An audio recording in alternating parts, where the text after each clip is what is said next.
Welcome to Bastard Quest. I'm the Game Bastard Kyle. Todd. Corey. Austin. We are playing the One Ring RPG. Specifically, we are using the Moria Through the Doors of DURIN, I guess, expansion or... Yeah! Yeah? Love it. Having a great time playing this, guys. It's cool. Glad you could be here with me. Be having less of a good time by myself. Thank you for that jump scare. Yeah. You know, Let's get pumped, fellas. Come on. I don't know if you did that on purpose, but there are rules for solo play in the Moria book. They're definitely, I think it's called Strider mode. It's literally called Strider mode. Is it called Strider mode? It's not funny, Austin. People can play by themselves. That's pretty awesome. Why would you laugh at someone with no friends? I needed this when I was in middle school. Or perhaps all their friends have been murdered. You don't know. Yeah, that is true, though. To Austin's point, I feel like solo RPG rules would have been super useful for a lot of people in the 90s. Absolutely. But now the internet exists, so you're just being a purposeful recluse. I mean, okay, Austin, picture this, okay? There's someone who has a group of friends and they play games every week, RPGs, including the One Ring, and then it turns out the majority of those friends are here illegally and they get shipped on a plane to Bogota and the one person's left alone. What's he supposed to do? He has to play by himself. Do you ever think about that? I did not think about that particular order of events. Somewhere there is a 42-year-old man whose friends were stripped from him by Dylan Klebold. And... Oh, God. I'm sorry. That was a tragedy. What about somebody whose friend circle gets Final Destinationed? Yeah. I mean, watch a documentary. Well, they only read Choose Your Own Adventure books. Anyway, if you're just listening to Bastard Quest for the first time, I'm sorry. Hello. Hi. But if you're just listening to Bastard Quest for the first time, this is kind of getting close to the end of this current arc for the One Ring, so you might want to dial back a few episodes.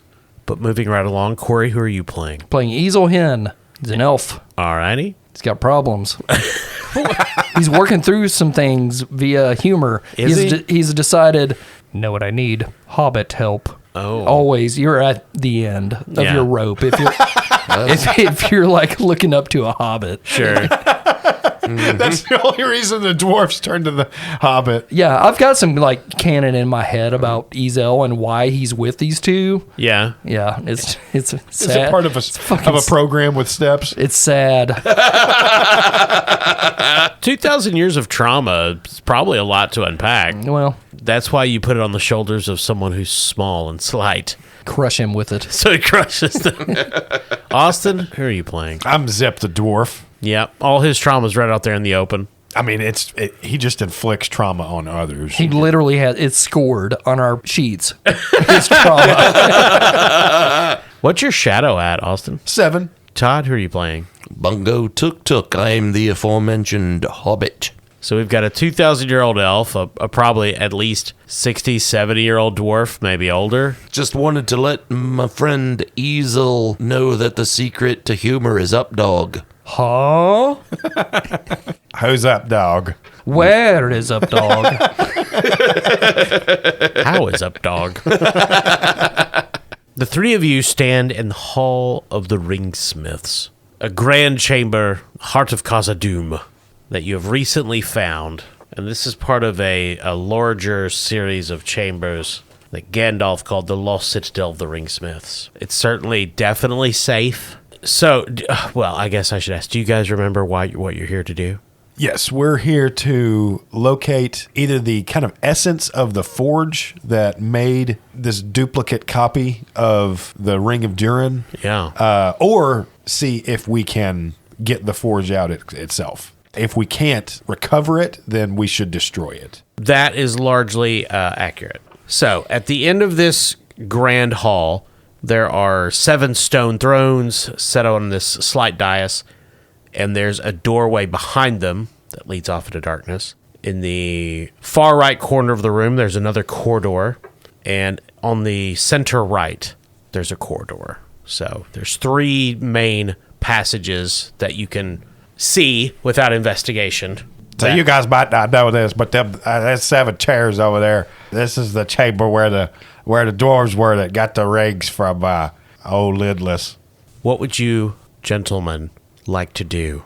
So these avenues to the left and right are going to be more... This whole chamber is secret, but those will be the more publicly accessible routes to whoever can access this chamber, which makes Zip think that if there was a secret forge that was used to recreate the power of the Ring of DURIN, then it was probably in some secret catacomb guarded by the lords themselves that wore these rings. Remember, you already did have to make your way through a secret door to get in here.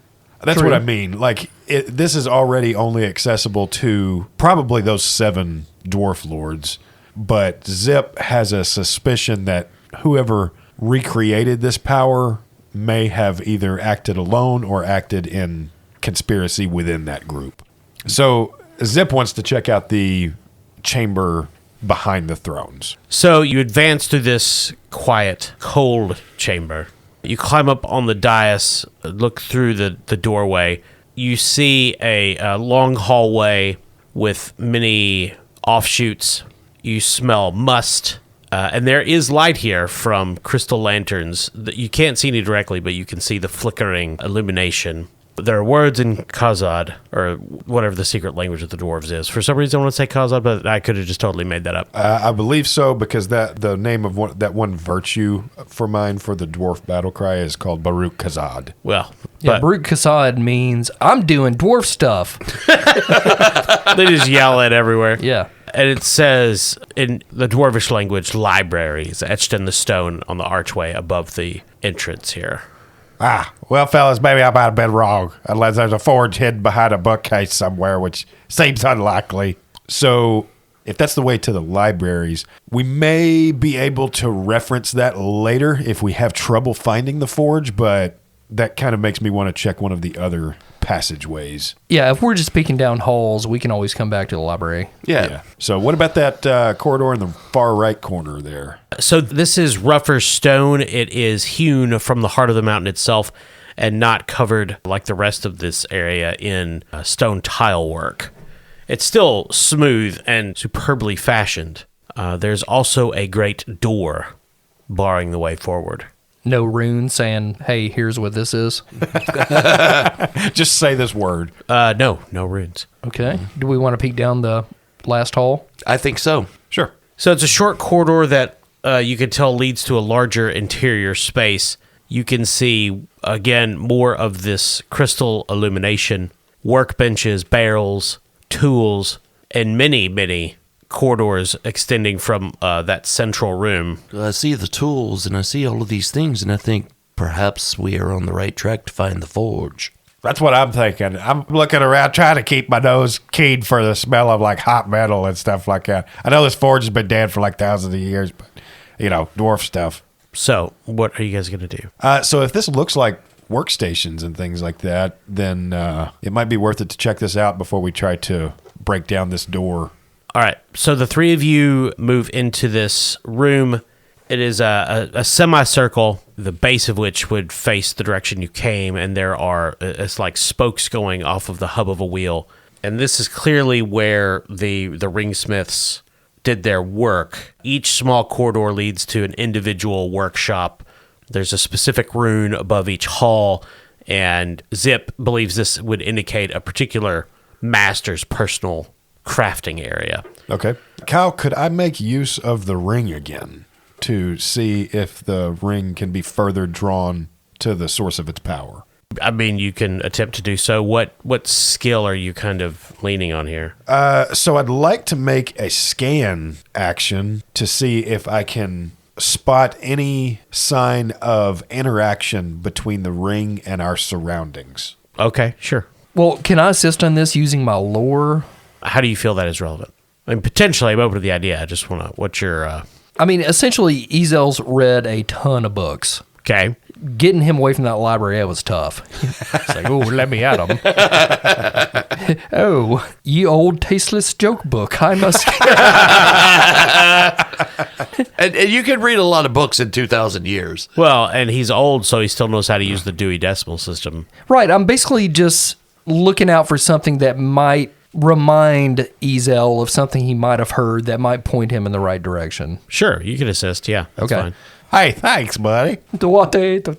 Can Bungo also assist? Yeah, Bungo can also support if you want to spend hope. Yeah, I will, because I currently have 11 hope, so... Jesus Christ. Ezel has 19. Oh, shit. Well, Do you really? I'm very hopeful. Gonna hit an open mic next week, and I think I'm gonna make it after that, guys. maybe there is a thing as too much hope. Twa. So, Austin, you have 2d6 extra. Yeah, so I'm rolling a D12 and 5D6. Nice. All right. There's a like phew as Zip's eyes light up like a night vision scope. I mean, don't worry. There's no way you can mess this up. Target number for wits is a 15. I, for one, challenge the gods to stop you. Do you? Oh, there's that boy. Hello. First time I haven't rolled a fucking 2 on the D12 since we started this adventure, but so many other low numbers on the other dice. Why am I erect? Oh, yes. All right, that's a total of 30 with 1 success. So, as you take the ring out, the ring of DURIN, or as you were told by Gandalf, a forgery of said ring. The ring of doo-doo. Yeah. Or perhaps an imitation might be a better word. It's the pawn shop version. He pulls it from his colostomy bag. Oh, I'm sorry. listen. Don't let the Discord influence you. Yeah, I'm not allowed. Let the past be the Not past. allowed to do colostomy jokes. Deadlands ruined it for all. Oh, that's why? That's why we don't do colostomy. It forced me to do that. Yeah, that's what ruined it. Yep. Yeah. So, as you take the ring out, in one of these cold workshops, a crystal lantern flickers into life, illuminating one of the hallways. These are not like long corridors, right?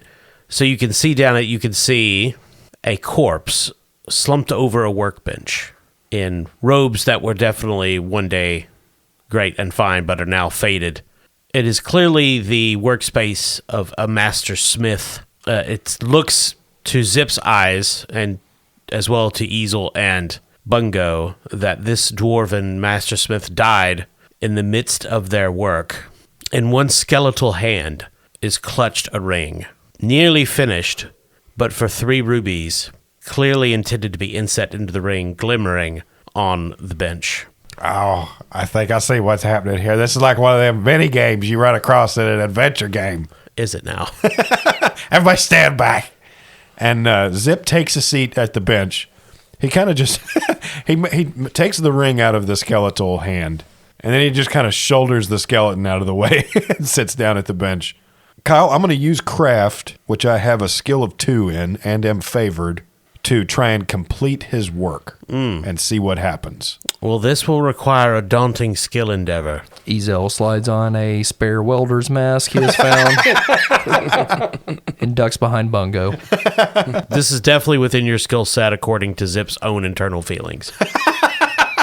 That's true all the time. Yeah, yeah. I have a feeling but not as far as Kyle's internal feelings. Yeah, I mean, Kyle has the look on his face that he gets, like, right as the red wedding's about to start. But And he's Roose Bolton.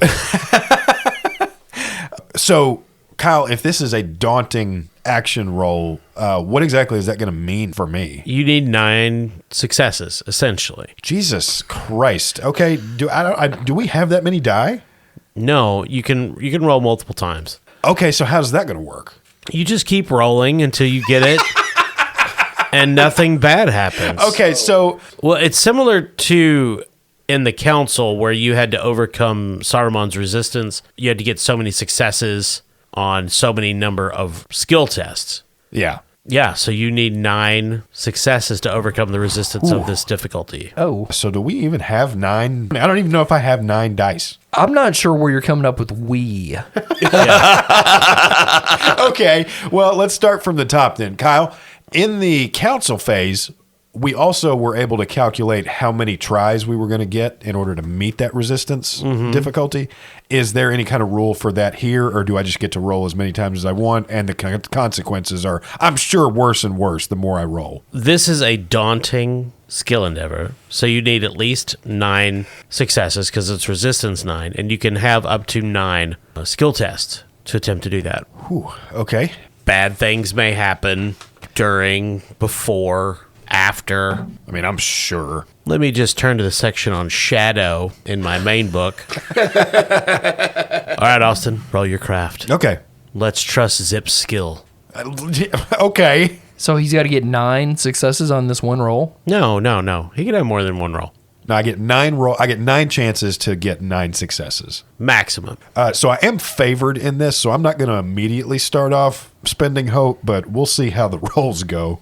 And Kyle, just as a refresher, successes are referring to A, successful roll, and B, success icons on the D6, right?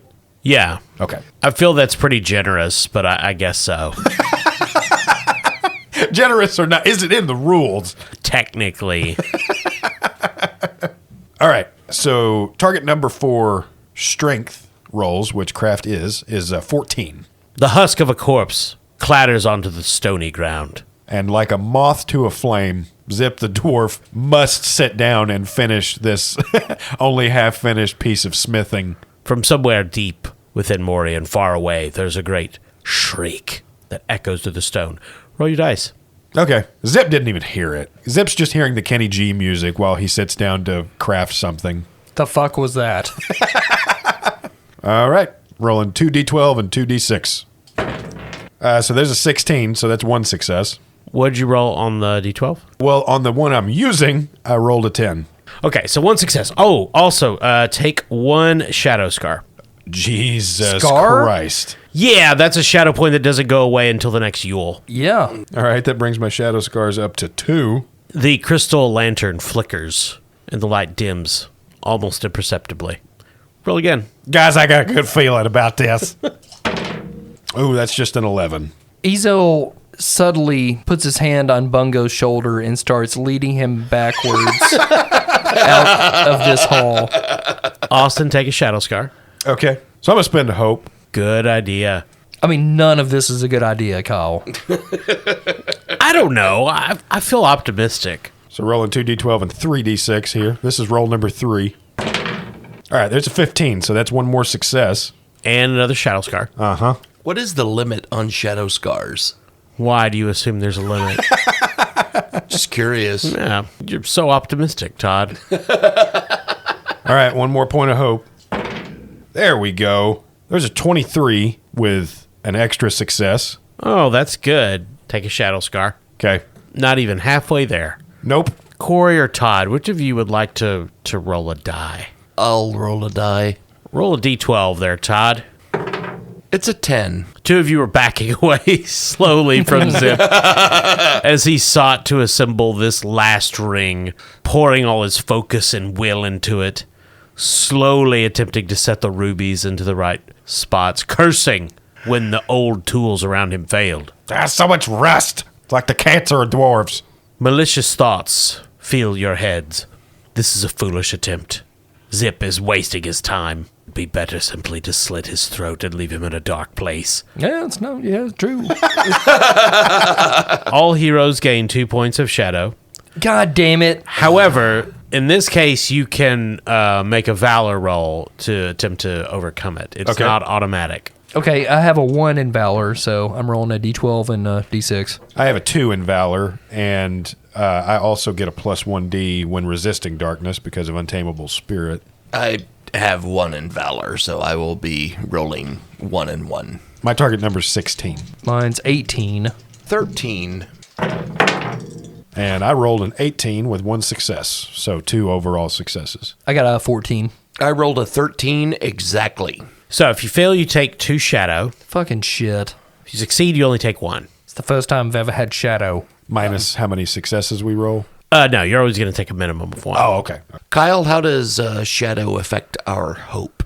So they do bear relationship to one another. You want your hope to be higher than your shadow, always. If your shadow rises higher than your hope score, you become miserable. You are feeling the weight of Melkor's meddling and Sauron's will. It's not great. Cool. All right, so I'm 4 for 4 so far, which, going by the number of dice I'm rolling, is still pretty shit, but we keep going. Well, let's see what happens. All right, roll number 5. All right. There's an overall success and one other success. Oh, okay, that's good. Take a shadow scar. Cool. What are we doing with this damn ring afterwards? No idea. I gotta finish it though. I'm a dwarf. It's what dwarves do. We're going to create the dumbest Captain Planet.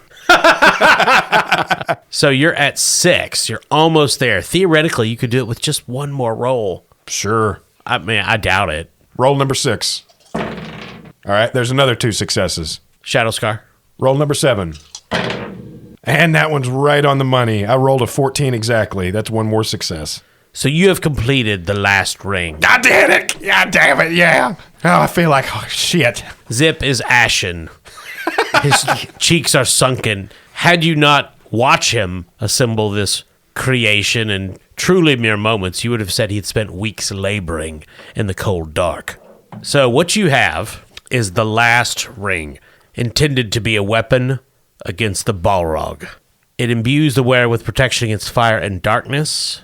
In game terms, it makes the wearer immune to the denizens of the dark fallibility and to any endurance loss from fire. And it imbues whatever weapon the wearer wields with the bane of the enemy. Ooh, okay. Like all enemies? No, I believe it means the enemy. As Balrog. in, this ringsmith was trying to craft a weapon to use against the Balrog when they died. Okay. So the Balrog appeared, immediately started mass slaughtering dwarves, and the ringsmith was like, "It's cool, I got it." And just also got slaughtered. Yeah. Okay. Yeah, that's the thing. I don't know what happened to this smith while they were working on this ring. Probably died of old age. We watched you fucking roll, dude. Austin, what's your current shadow? It's at 8. That's not counting these new shadow scars I gained, because I gained a grand total of 6 new shadow scars. Jesus. Yeah, those count as shadow. Oh no. They just don't. They just don't go away until the next Yule. Oh Jesus. So I can't. So I basically have a baseline now of how much shadow that I have. And Yule for us is every 3 years. It turns out. And we got to make another kid. Well, you guys may be hearing from him shortly. I don't know. So yeah, I have a grand total then of 14 shadow up against my now 7 hope. Oh, God. Ugh. Well, good news for you. You're miserable. Oh, I have become death. Not a great day for Zip, even though he did accomplish an amazing feat of artistry.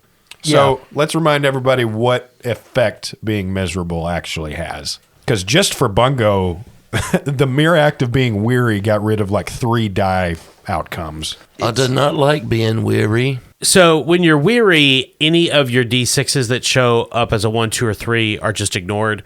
When you're miserable, if you roll the Eye of Sauron on the feat die, your action fails regardless of the total roll. It's the opposite of that boy.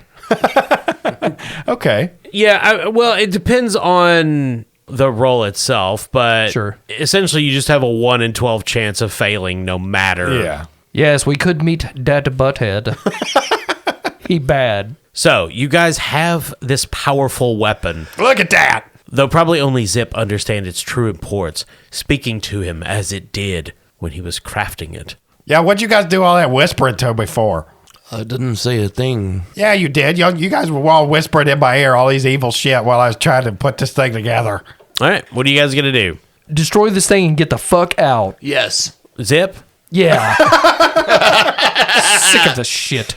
Now, in terms of this location, you actually haven't found any of the repositories of ring lore that Gandalf was talking about. And you could also, Zip could reseal the secret door that hid this chamber, this lost citadel, when you departed. So Gandalf wanted us to get the forge out if possible and destroy it if we couldn't. Is it possible to get what we need out of here? There is not a central forge here that you might expect for, say, the manufacture of weapons and armor and that sort of thing. It was all small workshops, and each would have like a small crucible to melt the soft metals like gold and silver. But Gandalf also chiefly spoke of the lore itself, the knowledge, if it had been recorded anywhere. Okay. right. Well, I'm going to assume that's in the library. It would be a good place to check, for sure. Okay. Okay. I didn't think about that as far as just the knowledge went. So, yeah, that's a great idea. Do we want to head there next? You didn't think about the library being where the knowledge was. No, I didn't think about that being an objective, really. I was really after more just the essence of whatever it was that created this ring. I'm going to build a jewelry. It's like me walking past a crossword that ain't been done yet. I can't help it. Do you do that? Like you're in a coffee shop and somebody's got the newspaper held up and you just... Oh, I'm such an asshole. You just snatch it? They're still holding it up. I'm just jotting shit on the back. Yes, Austin has been arrested 6 times for the most petty crime you can imagine. It's Europa, you idiot.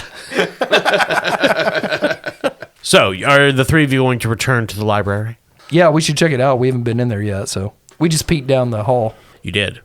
You walk into these close-fitting book stacks, begin searching about, looking at titles, and you quickly conclude that herein is preserved more ring lore and secrets of the elven smiths of Eregion than likely anywhere else in Middle-earth. The majority of the books here are written in the elven tongue. It is easy to quickly surmise that all are chained to the shelves. Now, time has definitely gnawed on these perishable parchments. Many are not in the best condition. Some have collapsed entirely into dust. But there are still a few that remain legible. One is called Annals of the Gwaith Imirdain, which means in Elvish, the Annals of the Jewel Smiths. Mithrandir likes his annals. Another that Easel finds contains first-hand accounts of the makings of the rings, including conversations and tales allegedly attributed to Celebrimbor and the Lord of Gifts himself. Gifts? Like the animated pictures? Yeah, the guy who invented gifts. Okay. Yeah, that guy. Or Sauron. Oh, I see. It's one or the other. There are also descriptions of the lesser rings and the great rings of power, but nothing, of course, about the One Ring, as that was, as we all know, made in secret at Mount Doom by Sauron himself. Well, Mithrandir did tell me to keep my eye out for one certain book. Is the Kama Sutra Aurelian here? Sadly, it has been checked out. Gandalf got high and forgot he checked it out. The name on there is Mithrandir. He pulled the card out and it's just his many, many names. He got it. That's why he kept coming up with different names. Grey Pilgrim, fuck it. So he can get more smut. Gandalf has 20 library cards. The Sexy Stormcrow, yes. Gandalf, you're at your limit. No, I'm not Gandalf. I'm the Grey Pilgrim. Never met this Gandalf fellow. He seems nice. There's this whole curtained off area in the library. That's the only place where Gandalf went. Oh, yeah. It's like video stores back in the day had the porn room. Yeah. Yeah. This is The Gandalf Had area. the swinging western doors of shame. Gandalf's nook. It's me fuck nook. When he goes in there, he's just Mithrandir. All right, so there are many works here. Now, much to Todd's chagrin, perhaps, they will require load. Okay. Do we need all these books? Basically, I'm asking if I can roll my lore to see which are the most important that we should bring back. Sure. Obviously, the one, Annals of the Jewel Smiths, is Yeah. clearly something you need to take. The various other notes are as well. Yeah, so you can identify, but it will be 6 load altogether, what you need to carry out. Okay, so it doesn't matter. We need them all no matter what. Well, you think those are the most important. Okay. It's your own judgment as to what to do with them. Well, these are I say most important. This is everything that's salvageable. Everything else is illegible and rotted away to dust. Okay. Now, that doesn't have to be 6 load on one person. You can divvy it out. Okay. I started to say, I've got a little bit of a margin for carrying additional load. Same. If I add 1 load, I'm going to be weary again. One more load may kill me, gents. That was That's what the hobbits always say when Gandalf's in town. His spine just cracks backwards. He folds in two. it was just a ham sandwich. Here, you take this copy of Jugs. How did Middle Earth get so smutty on I this don't podcast? know. He got real horny all of a sudden. What is going on? Yeah. So, how are you guys going to divide up this jewel lore? So my current endurance is 26, and I've got 16 load. So I can take a little. Gotcha. Okay, Corey, if you want to take 3, I'll take 3. Okay. Bungo is very disappointed that they did not have the Twilight series. Well. Also checked out. Yeah. Sarabon. Oh, yes. Yes, the heir to Tolkien's fucking Twilight series. All right, you guys. Well, I think we got about everything we can gather from this chamber. Why don't we get the fuck out of here and I'll close her back up and then we can go home. You guys don't want to investigate any further? I don't know. Should we smash some shit before we leave or tag it? Let them know we were here. Tag it? Yeah. Let them know. Let them know our crew. They call us Dat Boys. If you look very closely in the Fellowship of the Ring, you'll pass by this rock wall with a skull and headphones on it. Well, this is DBB. Easel's had a satchel full of cans of spray paint this entire time. Well, the first time I've had Shadow. I'm ready to get randy, boys. Well, I mean, I guess the only other thing we haven't really looked at is the corridor that is doored up that doesn't have any markings on it or anything like that. Yeah, and of course it's locked, so there's nothing of interest back there. Especially stuff that could kill us now that we're good and weak from figuring everything else out. You are. I'm actually okay. I've got full endurance. I'm just miserable now. Wait, can that whole sequence mean Todd and I took a long rest while we waited for him to roll? Good thinking, Corey. No. Okay. Damn it. I think we'd be remiss to leave without checking what's behind that door. Sounds terrible. It is a large door of iron and stone, yet there's no lock, though it is sealed from this side. Zip is quickly able to open it. But what? Oh, we're just opening it? Yeah. God damn it. I'm glad we voted on this. That's what I do. I'm not very good at getting presents, but if you talk about maybe wanting something, I could just have it like that. I will leave you. I've got Shadow now. He gets 1 point of shadow, and Easel's just a totally different fucking person. Yes. Strangely enough, though, it makes him funnier. How did he get a tongue piercing so fast? He's the Louis C.K. of elves now. Oh. He's funny, but he'll whip it out at you. So there's that burst of air that opens when a place long sealed is entered for the first time. This smells of death and the grave. Oh, great. A long moaning greets you. Mithrandia? We need to get back to Gilray, and she kept us on a much straighter path.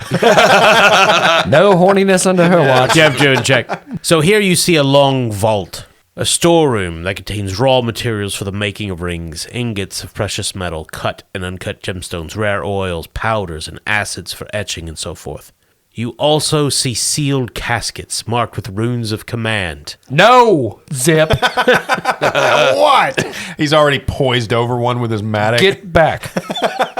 But there are also a number of corpses simply laid on the ground. Perhaps whoever brought them here was too occupied by their work or too weak to do anything more. And as you enter, these tainted dwarves, these ring whites... Oh, great. Not ring wraiths, ring whites, rise to their feet. That's okay, you guys. I got more death rings on my fingers than Alan Moore. Let's go. They wear the tattered ruins of Khazad-dûm. Their skin is shriveled and sunken, but their sinewy flesh is still strong as they wield mattocks and hammers, and they come at you, and we will do that combat next time because it's going to take a while. Oh, wonderful. Thank you, Zippered. Well, thank God we opened that door. Yeah. Thank goodness. Well, in all fairness, I do think we have now found a target that will probably be worthy of destroying before we leave, where we talked about we might be able to bring the essence of how these rings were made with us, but if we wind up destroying this resource vault, we can kind of ensure that no other rings like this are ever made again. Why would you want no more rings to be made? Clearly, making of rings has been of great benefit to me. Yeah, but I have this power fantasy where I'm the only one. just what I've had since I got the first ring. I don't think those two things are related. It's just Unrelated, I'm sure. No, it's coincidence is what it is. I read about coincidence. I just saw one ring and I started thinking about it. What if I had all of them? Yeah, that sounds like my favorite self-help book. It's called Everything Will Be Fine, Trust Me, by Sauron. Totally. So I think probably next week will be our final episode of this One Ring arc. Okay. If you All guys right. survive the Ring Whites and, of course, escaping Moria, which is, has its own problems. Also, I should point out that while you're in Moria, there is a non-zero chance that you legit run into the Balrog. It's not high, but it's not zero. Sure. And continuity dictates that it won't go well. Right. Well, like we said, based on the map, we're not that far in. No, not really. It is a massive. If somebody wants to play a campaign of this game, they could hang out for a long time. Yeah. Yeah, and there are... So Moria, they kind of divide the rooms into two basic areas, those that are known and recorded in lore outside Moria, and those that are completely unknown. And this is one of the ones that's completely unknown. Cool. Something that is not completely unknown is that Norse Foundry makes kick-ass dice. Just go to norsefoundry.com, check out what they got, place your order. They have all manner of dice made from all manner of materials. They're beautiful little works of art. And when you hit the checkout, enter promo code CHAM, that's CHAM, CHAM, for the Bastard Quest 10% discount at norsefoundry.com. Austin used to get shit from North Foundry. Then he decided, I'm going to make my own. He whittled them. Yeah. The mithril dice are never in stock. Yeah. I don't understand the schedule on that. It's like they're waiting for some curse to lift or something. I don't. Also, thank you to our sponsor, Barrel and Bond, 100 Broadway Street in beautiful downtown Paducah, right there on the banks of the Ohio River. You can forge your own urinal. It comes at a price. Yep, you will take Shadow. Yes, they have that ancient and enchanted urinal workshop in the back. Crafted from the finest porcelain. I was scarred after I left that bathroom. But thank you, most of all, thank you for listening and following us on social media, asking us questions. Thanks to our patrons for subscribing and following along and providing the funds needed to get cool-ass games like this. Yep. And many of the ones coming up. Feel free to rate, recommend. Yeah. Tell your dumb friends. And don't forget, if you feel like subscribing because you haven't yet and you think, hey, this is dumb, I want more of this, go to patreon.com/bastardquest. Thank you for listening. I'm Kyle. I'm Todd. Corey. I'm Austin.